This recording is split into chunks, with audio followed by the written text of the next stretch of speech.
Corn School is brought to you by BASF and Pride Seeds. Bernard Tobin here for Real Agriculture Corn School, and hey, joined today by Peter Johnson, the resident agronomist at Real Agriculture. Hey, thanks for taking some time. What are you doing here? Hey, Bern, I love corn. It's a great crop. It's not quite as good as wheat, but it's a great crop. Yeah. Hey, we're out here. We're going to revisit a flag test. Now, back in May, you planted a flag test. It was an idea we heard last winter from Randy Dowdy.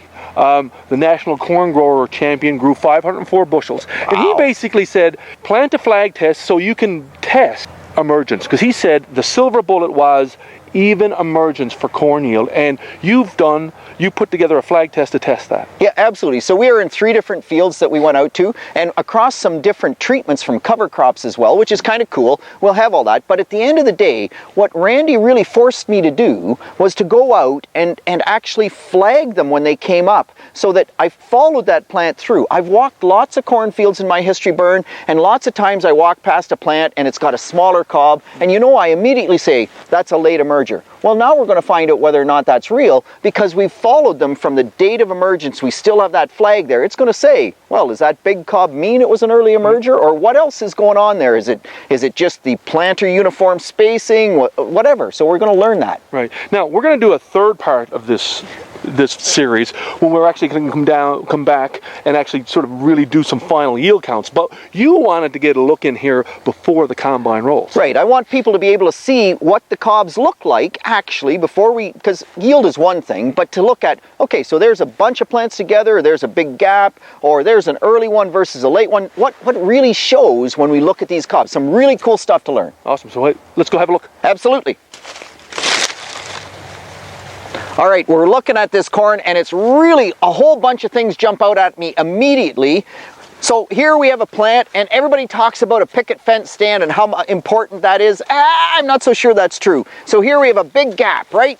And we have one plant in the middle. It actually has a tiller. Lots of guys ask me, tiller's bad, tiller's good. Well, you can see that tiller, it really hasn't created a cob, but it's robbed it. And look at the cob we get here where we don't have a plant each side. We've got a great big cob, so we're going to actually take that cob off. We're going to measure the yield on that and look at, does it really matter if we have that picket fence stand? But certainly this plant has shown us that it makes up for the fact that it doesn't have any competition there just by the size of that cob. It is, by the way, a day 2 emerger. So next thing they talk about is if we get too many plants together, gosh, we don't end up with any cob at all and that plant is a weed. Well, I don't think that's always true. So what we have here is we have 2 plants that both emerged on day 1. And right in the middle, in between them, is another plant that emerged on day 7. Now, as we went through these counts, 7 days later was about that 2 leaf stage difference, which all the research talks about being so far behind that it doesn't contribute much to yield. But you can see decent cobs each side of it. They're really bunched up. You'd say, gosh, this one doesn't have much chance. But that's a harvestable ear. It's still going to add to yield. So I'm going to take that in this situation. I don't think it's all bad. And yeah, so spacing isn't perfect, but we're still adding to yield even when we're 7 days behind. Kind of interesting. And again, more cool stuff that I think you got to be a little careful as we look at some of the other stuff that's been on Twitter in terms of, oh, well, we counted the kernels on this cob and it means X, and we counted the kernel. Well, here I have a day 1, and this day 1 is 20 around and about nearly 35 long. So we do the math on that, 20 by 35, and we're in that 700 kernel range. And you'd say, yeah, gosh, that's awesome. But here we have one that's a day 4. So he's only 18 around, and he's only 35 long, so he isn't quite as many kernels, but the kernels you can see are quite a bit bigger. So you got to be a little bit careful in terms of kernel size and how that impacts, and whether or not that rapid emergence and what else is going on in terms of that final yield. So this is where the whole science starts to get really intriguing, because now all of a sudden all the things we thought we knew don't necessarily come to play. So here we have a day 1 cob, and very, very nice cob. Looks excellent, just the way we would expect it to be.